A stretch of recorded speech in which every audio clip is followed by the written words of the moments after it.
Students, welcome back to our YouTube channel. ಇವತ್ತು passing ಪ್ಯಾಕೇಜಲ್ಲಿ ಈ ಕ್ವಾಡ್ರಾಟಿಕ್ ಇಕ್ವೇಷನನ್ನು ಡಿಸ್ಕಸ್ ಮಾಡ್ತಾ ಹೋಗೋಣ. ಕ್ವಾಡ್ರಾಟಿಕ್ ಇಕ್ವೇಷನ್ಸಲ್ಲಿ ನಿಮಗೆ 2 ಮಾರ್ಕ್ಸ್ 1 ಮಾರ್ಕ್ಸ್ ಕ್ವಶನ್ ಮತ್ತು 3 ಮಾರ್ಕ್ಸ್ ಕ್ವಶನ್ ಬರುತ್ತೆ. ನೀವು ಈಸಿಯಾಗಿ ಈ ಚಾಪ್ಟ್ರಲ್ಲಿ ಮಾರ್ಕ್ಸನ್ನು ತಗೋಬೋದು. ಈಸಿಯಾಗಿ ನೀವು ಸ್ಕೋರನ್ನು ಮಾಡುವಂಥ ಚಾಪ್ಟರ್ ಇದು. ಅದಕ್ಕೆ ಇದರಲ್ಲಿ ಹೇಗೆ ಸಾಲ್ವ್ ಮಾಡೋದು, ಹೇಗೆ ಕ್ವಶನ್ ಬರುತ್ತೆ ಇದರಲ್ಲಿ ಅನ್ನೋದನ್ನು ನೋಡ್ತಾ ಹೋಗೋಣ. ಮೊದಲಿಗೆ ನೋಡಿ, 2 ಮಾರ್ಕ್ಸ್ ಕ್ವಶನ್ ಹೇಗೆ ಬರುತ್ತೆ. ನಿಮ್ಮ ಪ್ರೀವಿಯಸ್ ಪ್ರಿಪ್ರೇಟರಲ್ಲಿ ಬಂದಿದಂತಹ ಕ್ವಶನನ್ನು ತೆಗೆದುಕೊಂಡಿದ್ದೇನೆ. ನೋಡಿ, ಆ ಕ್ವಶನ್ ಏನಿದೆ ನೋಡಿ, find the roots of quadratic equation x² + 8x + 15 = 0 by factorisation method. ನೋಡಿ, ಫ್ಯಾಕ್ಟರೈಸೇಷನ್ ಮೆಥಡಲ್ಲಿ ಹೇಗೆ ಸಾಲ್ವ್ ಮಾಡ್ತೀರಾ ಅಂತ ಕೇಳ್ತಾ ಇದ್ದಾರೆ. ರೂಟ್ಸನ್ನು ಫೈಂಡ್ ಔಟ್ ಮಾಡಬೇಕು. ರೂಟ್ಸನ್ನು ಫೈಂಡ್ ಔಟ್ ಮಾಡೋದು ನೀವು ಹೇಗೆ ಅನ್ನೋದನ್ನು ನೋಡ್ತಾ ಹೋಗೋಣ. ನೋಡಿ, x² ಬರ್ಕೊಳ್ಳಿ, ಗಿವನ್ ಕ್ವಾಡ್ರಾಟಿಕ್ ಇಕ್ವೇಷನನ್ನು ಬರ್ಕೊಳ್ಳಿ. 8x + 50 = 0. ಇದರಲ್ಲಿ ನೋಡಿ, ಇದು ಕಾನ್ಸ್ಟೆಂಟ್ ಟರ್ಮ್, ಇದು ಮಿಡಲ್ ಟರ್ಮ್, ಗೊತ್ತಾಯ್ತಿಲ್ಲ. ಇದನ್ನು ಸ್ಪ್ಲಿಟ್ ಮಾಡಬೇಕು. ಮಿಡಲ್ ಟರ್ಮನ್ನು ಸ್ಪ್ಲಿಟ್ ಮಾಡ್ತೀನಿ. ನೋಡಿ, ಮಿಡಲ್ ಟರ್ಮ್ ಹೇಗೆ ಸ್ಪ್ಲಿಟ್ ಮಾಡೋದು ಅಂತಂದರೆ 2 ಟರ್ಮ್ಸನ್ನು ಹ್ಯಾಡ್ ಮಾಡಬೇಕು. 2 ಟರ್ಮ್ಸನ್ನು ಹ್ಯಾಡ್ ಮಾಡಿದ್ರೆ ಮಿಡಲ್ ಟರ್ಮ್ ಬರಬೇಕು. ನೋಡಿ, 8 ಬರ್ತಾ ಇದೆ. ಮಲ್ಟಿಪ್ಲೈ ಮಾಡಿದ್ರೆ ಕಾನ್ಸ್ಟೆಂಟ್ ಟರ್ಮ್ ಬರಬೇಕು. ಇಂಟು ಮಾಡಿದ್ರೆ 3 × 5 = 50. ಈ ಥರ ಸ್ಪ್ಲಿಟ್ ಮಾಡ್ತಾ ಹೋಗಬೇಕು. ಎಸ್, ಹೇಗೆ ಬರೀತೀರಾ 8xನ್ನು? ಎಸ್, ನೋಡಿ, 5x + 3x 5x + 3x 8x ಆಗುತ್ತೆ. ಕಾನ್ಸ್ಟೆಂಟ್ ಟರ್ಮನ್ನು ಹ್ಯಾಸ್ ಇಟ್ ಈಸ್ ಬರ್ಕೊಳ್ಳಿ, = 0. ನೆಕ್ಸ್ಟ್ ಏನು ಮಾಡ್ತೀರಾ? ಗ್ರೂಪಿಂಗ್ ಮಾಡ್ಕೋಬೇಕು. ಗ್ರೂಪಿಂಗ್ ದ ಟರ್ಮ್ಸ್, ಗ್ರೂಪಿಂಗ್ ಮಾಡ್ಕೊಳ್ಳೋಣ. ರೀಗ್ರೂಪಿಂಗ್ ದ ಟರ್ಮ್ಸ್ ಅಂತ. x² + 5x ಇದೊಂದು ಗ್ರೂಪ್ ಮಾಡ್ಕೊಳ್ಳಿ. ಎಸ್, 3x + 15 ಇದೊಂದು ಗ್ರೂಪ್ ಮಾಡ್ಕೊಳ್ಳಿ. ಎಸ್, ಕಾಮನ್ ಏನಿದೆ ಹೊರಗಡೆ ತಗೊಂತು. ಕಾಮನ್ ಏನಿದೆ, ಇಲ್ಲೂ x ಇದೆ, ಇಲ್ಲೂ x ಇದೆ. x 1 ಟೈಮ್ ಇದೆ, ಕಾಮನ್ ಹೊರಗಡೆ ತಗೊತೀನಿ. ಇಲ್ಲಿ x 1 ಟೈಮ್, ಇಲ್ಲಿ x ಹೊರಗಡೆ ಹೋಯ್ತು ಅಂದರೆ 5 is the remaining term. Yes, ಇಲ್ಲೇನಿದೆ, ಕಾಮನ್ ಕಾಣ್ತಾ ಇಲ್ಲ, ಕಾಮನ್ನೇ ಇಲ್ಲ. ಇಲ್ಲಿ ಏನು ಮಾಡಬೇಕು? ಇದನ್ನ 15ಅನ್ನು 3 × 5 ಅಂತ ಬರ್ಕೋಬೋದು. 3 × 5 ಅಂತ ಬರ್ಕೊಂಡಾಗ ಇಲ್ಲಿ 3 ಕಾಮನನ್ನು ತೆಗೋಬೋದು. the remaining here x here 5 is remaining = 0. Next, x + 5, x + 5 is common is there, take outside. What is the remaining here? X is remaining plus 3 is remaining = 0. Yes, equate ಮಾಡಿ 0ಗೆ, ಎರಡನ್ನ ಈಕ್ವೇಟ್ ಮಾಡ್ತೀನಿ. Yes, transpose that side, it becomes +5, it becomes -5, +3 it becomes -3. ನೋಡಿ, 2 0 ಸಿಕ್ಕೋಯ್ತು. ಒಂದು -5 and -3 ಅಂತ 2 roots of the given quadratic equation ಅಂತ ಬರೀತೀರಾ. ನೋಡಿ, ಇದನ್ನು ಈಸಿಯಾಗಿ ಸಾಲ್ವ್ ಮಾಡೋದನ್ನು ಕಲ್ತ್ಕೊಂಡ್ರೆ ನಿಮಗೆ ಈಸಿಯಾಗಿ 2 ಮಾರ್ಕ್ಸ್ ಸಿಕ್ಕೋಗ್ತದೆ. ನೆಕ್ಸ್ಟ್, ಇನ್ನು ನೋಡಿ, ಹಾರ್ ಕ್ವಶನ್ ಕೇಳ್ತಾ ಇದ್ದಾರೆ. ಹಾರ್ ಕ್ವಶನ್ ಏನಿದೆ ಅಂದರೆ, find the discriminant of the quadratic equation 2x² - 6x + 3 = 0 ಅಂತ ಹೇಳ್ತಾನೆ.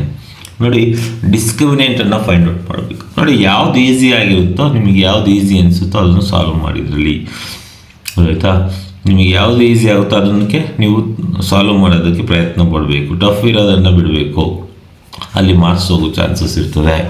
ಎಸ್, ಡಿಸ್ಕ್ರಿಮಿನೆಂಟ್ ಫೈಂಡ್ ಮಾಡೋದೊಂದು ಫಾರ್ಮುಲಾ ಇದೆ ನೋಡಿ, b² - 4ac ಅಂತ ಇದೆ. 4ac. ಎಸ್, ಬಿ ವ್ಯಾಲ್ಯೂ ಅಂದರೆ ಏನು ಅಂತ ನೋಡಿ. ಬಿ ವ್ಯಾಲ್ಯೂ ಅಂತಂದರೆ ನೋಡಿ, ಜನರಲ್ ಆಗಿ ಕ್ವಾಡ್ರಾಟಿಕ್ ಇಕ್ವೇಷನ್ ಅಂತ ಬರ್ತೀರಾ, ax² + bx + c = 0 ಅಂತ. ನೋಡಿ, ಬಿ ವ್ಯಾಲ್ಯೂ ಎಲ್ಲಿದೆ ಅಂತಂದರೆ ಎಕ್ಸ್ ಜೊತೆ ಇದೆ ನೋಡಿ, ದಟ್ ಈಸ್ ಬಿ ವ್ಯಾಲ್ಯೂ. ಏನೆಷ್ಟಿದೆ ಎಕ್ಸ್ ಜೊತೆ? -6 ಸ್ಕ್ವೇರ್ ಇದೆ. b² ಅಂದರೆ ಸ್ಕ್ವೇರ್ ಬರ್ಕೋಬೇಕು. 4 ಇಂಟು ಎ ವ್ಯಾಲ್ಯೂ ಅಂದರೆ ಎಕ್ಸ್ ಸ್ಕ್ವೇರ್ ಜೊತೆ ಎ ವ್ಯಾಲ್ಯೂ ಇರುತ್ತೆ. ಎಕ್ಸ್ ಸ್ಕ್ವೇರ್ ಜೊತೆ ಎ ವ್ಯಾಲ್ಯೂ ಅಂದರೆ 2.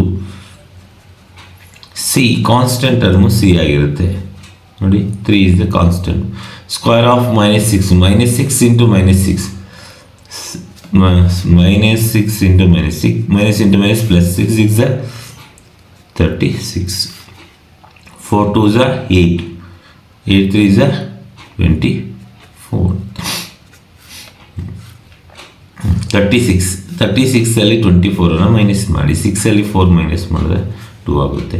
3 ಅಲ್ಲಿ 2ನ ಮೈನಸ್ ಮಾಡಿದ್ರೆ 1 ಆಗುತ್ತೆ. ನೋಡಿ ಎಷ್ಟಾಯಿತು? 12 ಬಂತು. 12 ಈಸ್ ಗ್ರೇಟರ್ ದ್ಯಾನ್ 0 ಅಂತ. 12 ಈಸ್ ಗ್ರೇಟರ್ ದ್ಯಾನ್ 0 ಅಂತ. ನೋಡಿ ಇಲ್ಲಿ 3 ಟೈಪ್ ಬರುತ್ತೆ. 0ಗಿಂತ ಲೆಸ್ ದ್ಯಾನ್ 0 ಇತ್ತು ಅಂದರೆ ಅದು ನಾನ್ ರಿಯಲ್ ರೂಟ್ಸೇ ಇರೋದಿಲ್ಲ. ಗ್ರೇಟರ್ ದ್ಯಾನ್ 0 ಇತ್ತಂದರೆ 2 ಡಿಸ್ಟಿಂಕ್ಟ್ ರೂಟ್ಸ್ ಇರುತ್ತೆ. 2 ಡಿಸ್ಟಿಂಕ್ಟ್ ರೂಟ್ಸ್ ಇರುತ್ತೆ. ಈಕ್ವಲ್ ಟು 0 ಬಂತು ಅಂದರೆ 0 ಬಂತು ಅಂದರೆ 2 ಈಕ್ವಲ್ ರೂಟ್ಸ್ ಬರುತ್ತೆ. ಇಲ್ಲಿ 2 ಡಿಸ್ಟಿಂಕ್ಟ್ ರಿಯಲ್ ರೂಟ್ಸ್, 2 ರೂಟ್ಸ್ ಬರುತ್ತೆ, ರಿಯಲ್ ರೂಟ್ಸ್ ಬರುತ್ತೆ ಅಂತ ಈ ಥರ ಫೈಂಡ್ ಔಟ್ ಮಾಡ್ತಾ ಹೋಗ್ಬೋದು. Next the standard form of the quadratic equation. ನೋಡಿ ಇಲ್ಲಿ ಕ್ವಾಡ್ರಾಟಿಕ್ ಇಕ್ವೇಷನ್ ಯಾವ ಥರ ಬರೀತೀರಾ ಸ್ಟ್ಯಾಂಡರ್ಡ್ ಫಾರ್ಮ್ ಅಂತ ಕೇಳಿದರೆ ನೋಡಿ, standard form of quadratic equation is a² plus bx plus c = 0. ಈ ಫಾರ್ಮಲ್ಲಿ ಇರಬೇಕು. ಇದು ನೋಡಿ ಯಾವ ಥರ ಬರ್ತೀರಾ, ಗಿವನನ್ನು 5x² ಟ್ರಾನ್ಸ್ಪೋಸ್ ಈ ಕಡೆ ಮಾಡ್ಕೊಳ್ಳಿ, 4x -4x ಆಗುತ್ತೆ, -5 + 5 ಆಗುತ್ತೆ. ಈಗ ನೋಡಿ ಸ್ಟ್ಯಾಂಡರ್ಡ್ ಫಾರ್ಮ್ ಆಗಿದೆ. ಈ ಫಾರ್ಮ್ ಕಂಪೇರ್ ಮಾಡಿಕೊಂಡು ನೀವು ಬರಿತಾ ಹೋಗಬೇಕು. ಆನ್ಸರ್ ಯಾವಾಗುತ್ತೆ ನೋಡಿ, ಆನ್ಸರನ್ನು ಟಿಕ್ ಮಾಡ್ಕೊಳ್ಳಿ. ಸಿ ಇಸ್ ದ ಆನ್ಸರ್ ಆಗುತ್ತೆ. Okay, next 3 marks. 3 ಮಾರ್ಕ್ಸ್ ಹೇಗೆ ಬರುತ್ತೆ ಅಂತ ನೋಡಿ. ಇದು ಸ್ವಲ್ಪ ಟಫ್ ಇರುತ್ತೆ ಪ್ರಾಬ್ಲಮ್ಮು, ಅದಕ್ಕೆ ಪ್ರಯತ್ನ ಮಾಡಬೇಕು. Age of person A is 26 years more than age of person of B. The product of their ages 3 years from will be 360. Find the percent ages of person A and person B. ನೀವೇನು ಮಾಡಬೇಕು, ಇದರಲ್ಲಿ ages ಪ್ರಾಬ್ಲಮನ್ನು ಕೊಡ್ತಾರೆ. ಇದರಲ್ಲಿ ಇಕ್ವೇಷನ್ನ ಮಾಡ್ಕೋಬೇಕು, quadratic ಇಕ್ವೇಷನನ್ನು ಮಾಡಿಕೊಂಡು next ರೂಟ್ಸನ್ನು find out ಮಾಡಿ ನೀವು ಈಸಿಯಾಗಿ ಏಜಸ್ಸನ್ನು ಫೈಂಡ್ ಔಟ್ ಮಾಡ್ಕೋಬೋದು. ನೀವೇನು ಮಾಡಬೇಕು, let x be the percentage of b. ಬಿನ ಏಜು ಎಕ್ಸ್ ಅಂತ ತಗೊಳ್ಳಿ. ಪ್ರೆಸೆಂಟೇಜ್ ಆಫ್ ಎ ಏನಾಗಿರುತ್ತೆ ಅಂದರೆ 26 years more than the percentage of b ಅಂತ. ಈ ಬಿನ ಏಜ್ಗಿಂತ 26 years ಜಾಸ್ತಿ ಇರುತ್ತಂತ. ಓಕೆ, ನೆಕ್ಸ್ಟ್ ಇದನ್ನ ಇಕ್ವೇಷನಲ್ಲಿ ಹೇಗೆ ಮಾಡ್ಕೊಳ್ಳೋದು ಅಂತ ನೋಡಿ. ಪ್ರೆಸೆಂಟೇಜು ಎಕ್ಸ್ ಆದರೆ 3 years, their ages 3 years from will be ಅಂತ ಹೇಳಿದ್ರೆ 3 years ನಂತರ ಎಕ್ಸ್ ಪ್ಲಸ್ 3 ತಗೋಬೇಕು. ಇವ್ರಿಗೂ ಅಷ್ಟೇ 3 years ಆ್ಯಡ್ ಮಾಡ್ಕೋಬೇಕು. Equals to 360. Yes, x plus 3 x plus 29 ಆಗುತ್ತೆ. 26 + 3 29 ಈಕ್ವಲ್ಸ್ ಟು 360. ಮಲ್ಟಿಪ್ಲೈ ಮಾಡ್ಕೊಳ್ಳಿ. X into x, x². Yes, x into 29, 29x. 3 into x, 3x. 29 into 3, 29 into 3, 3 9s are 27. Yes, 3 2s are 6, 8, 87 ಆಗುತ್ತೆ. 360 ಈ ಕಡೆ ಬಂದರೆ -360 ಆಗುತ್ತೆ. S, x² 29 + 3 32x. Yes, 3 ಆಗುತ್ತೆ. 4 remaining 15 7 273 -273 ಆಗುತ್ತೆ. 360 87 minus ಮಾಡಿಕೊಂಡು ಇಟ್ಕೊಳ್ಳಿ. ನೆಕ್ಸ್ಟ್ ಏನು ಮಾಡ್ಕೊಳ್ಳೋ, ಇಲ್ಲಿ ಕ್ವಾಡ್ರಾಟಿಕ್ ಇಕ್ವೇಷನ್ ಫಾರ್ಮ್ ಅಂತ ಸ್ಪ್ಲಿಟ್ ಮಾಡ್ಕೋಬೇಕು, ಮಿಡಲ್ ಟರ್ಮನ್ನು ಸ್ಪ್ಲಿಟ್ ಮಾಡ್ಕೋಬೇಕು. ಗಮನಿಸಿ ಹೇಗೆ ಸ್ಪ್ಲಿಟ್ ಮಾಡೋದು ಅನ್ನೋದು ಮೇನ್. ಇಲ್ಲಿ ನೋಡಿ, ನಾನು 39x - 7 ಅಂತ ತೊಗೊತೀನಿ. ನೋಡಿ 39ಅಲ್ಲಿ 7ಅನ್ನು ಮೈನಸ್ ಮಾಡ್ಕೊಳ್ಳಿ. ಇಲ್ಲೇನು ಮಾಡ್ಕೋಬೇಕು ಗೊತ್ತಾಗಲಿಲ್ಲ ಅಂತಂದರೆ ನೀವು ಫ್ಯಾಕ್ಟರೈಸೇಷನ್ ಫಾರ್ಮಲ್ಲಿ ನೀವು ಫೈಂಡ್ ಔಟ್ ಮಾಡ್ಕೋಬೋದು. ಫ್ಯಾಕ್ಟರೈಸ್ ಮಾಡಿಕೊಂಡು 273ನ ಫೈಂಡ್ ಔಟ್ ಮಾಡಿಕೊಂಡು ನೀವು ಇಲ್ಲಿ ಬರ್ಕೋಬೋದು. 39x - 7x - 273 = 0. ಎಸ್ ಇಲ್ಲೇನು ಮಾಡ್ಕೋಬೇಕು, ರೀಗ್ರೂಪಿಂಗ್ ಮಾಡ್ಕೋಬೇಕು. x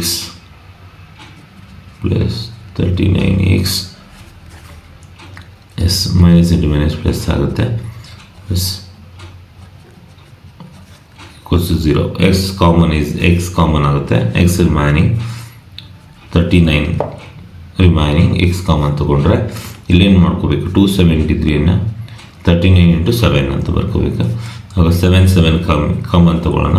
X + 39 = 0. X + 39 x + 39 common ತೊಗೊಳ್ಳಿ. X remaining x - 7 remaining. S equate ಮಾಡಿ 0ಕ್ಕೆ. S +39 it becomes -39, -7 it becomes +7. ನೋಡಿ ಇಲ್ಲಿ ನೆಗೆಟಿವ್ ಬಂದಿದೆ, ನೆಗೆಟಿವ್ ಬಂದಿರೋದನ್ನು ನೆಗ್ಲೆಕ್ಟ್ ಮಾಡಿ ಪಾಸಿಟಿವನ್ನು ತಗೋಬೇಕು. ಏಜಸ್ ಶುಡ್ ಆಲ್ವೇಸ್ ಪಾಸಿಟಿವ್ ಆಗಿರಬೇಕು, ನೆಗೆಟಿವಲ್ಲಿ ಹೇಳೋಕ್ಕಾಗಲ್ಲ. The age of B, the present age of B ಎಷ್ಟು 7. ಪ್ರೆಸೆಂಟ್ ಏಜ್ ಆಫ್ ಎ ಎಷ್ಟಾಗುತ್ತೆ, x + 26, x 7 + 26 = 33 ಆಗುತ್ತೆ.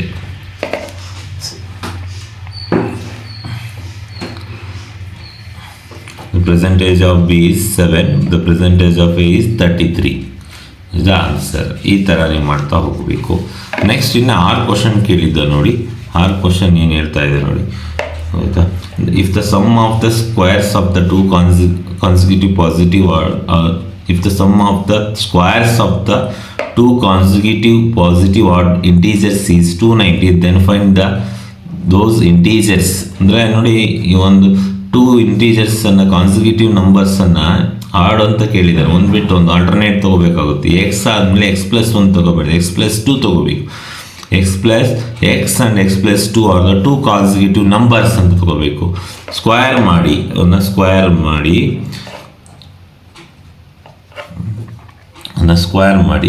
ಹ್ಯಾಡ್ ಮಾಡಿದಾಗ ಅದರ ಸಮ್ ಎಷ್ಟು ಬರುತ್ತೆ, 290 ಬರುತ್ತಂತೆ. 290 ಬಂದಾಗ x ಸ್ಕ್ವೇರ್ ಮಾಡಿ a + b² a² + b²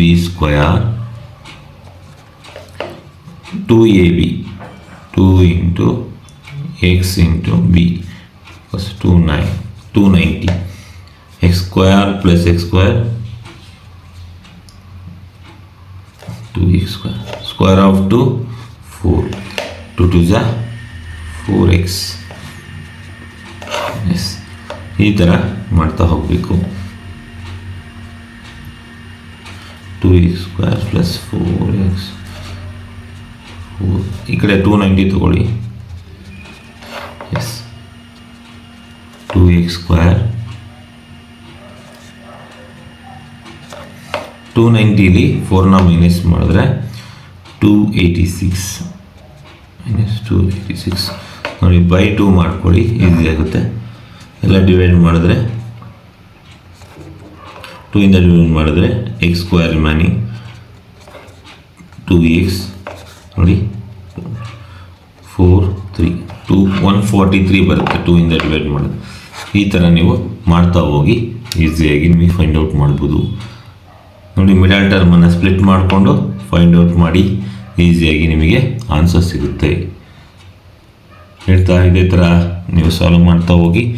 doubt ಇದ್ದರೆ ಕಮೆಂಟ್ ಮಾಡಿ ಅಂತ ಹೇಳಿ ಇದನ್ನು ಸಾಲ್ವ್ ಮಾಡಿ ನೀವು ಕಮೆಂಟ್ ಬಾಕ್ಸಲ್ಲಿ ನೀವು ಆನ್ಸರನ್ನು ಹಾಕಿ ನೋಡಿ. ಈ ಥರ ಸಾಲ್ವ್ ಮಾಡ್ತಾ ಹೋಗಬೇಕು. Thank you.